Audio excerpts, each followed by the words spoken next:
Something wild just exploded online. Did you catch the news about angry grandpa's son, Michael Green, getting arrested? The details are all over social media, and it's got people talking for so many reasons. I couldn't believe it when I first heard. Michael and Bridgette have always shared so much of their lives with fans, but this is a whole new level. The 911 call was especially tough to listen to. It felt raw, not like any of their usual scripted stuff. Exactly. That recording left almost no doubt about what was happening in that moment. Fans are used to their vlogs being dramatic or even staged, but this felt way too real. What was your reaction when you heard Bridgette on the call? Hearing her so frantic really shook me. You could sense real fear in her voice. It's a huge departure from their reality TV vibe online, where things are usually exaggerated for laughs or drama. This just sounded heartbreaking. That actually reminds me. Ever since Angry Grandpa passed away, their content has shifted a lot. It's almost like watching a planned show instead of their old spontaneous family videos. Right after AGP died, I noticed that too.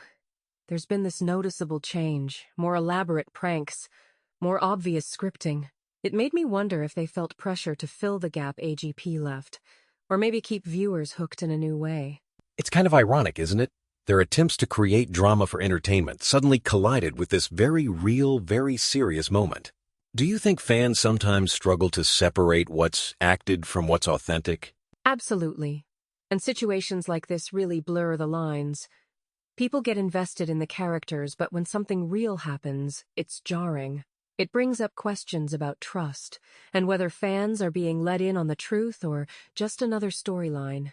So jumping back to the call, Bridgette was pretty clear about what happened, she said. Michael hit her after she admitted to having an affair during a separation. The whole thing unfolded in real time, and it didn't sound staged at all. It was honestly gut-wrenching. You could hear the panic, and it just didn't match any of the playful or scripted fights they've put on YouTube before. It made me think about how much we really know about public figures, even when we watch their lives daily. And the aftermath is just as complicated. Reports are saying Bridgette might not press charges, blaming it on the fact that both were heavily intoxicated. That's a heartbreaking twist. There's so much pressure and pain wrapped up in these moments. It's such a common, sad pattern in domestic violence cases. People involved often backtrack or try to minimize what happened, sometimes to protect each other or just out of sheer confusion and fear. The emotional fallout is heavy. Funny you say that. I was wondering how South Carolina deals with these situations.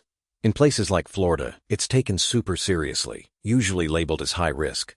I'm guessing SC isn't any different given the nature of the call. From what I've seen, most states treat domestic violence as a priority.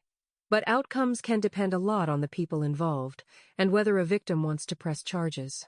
Sometimes authorities step in regardless, but that doesn't erase the complicated emotions or public backlash. Public reaction has been intense.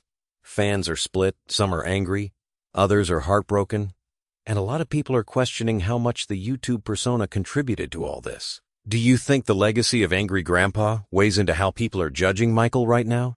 Definitely. AGP had a huge presence, and some fans can't help but wonder what he'd think of all this. There's almost this sense that Michael's actions are a letdown to his dad's memory. It adds another layer, both of disappointment and of mourning, really.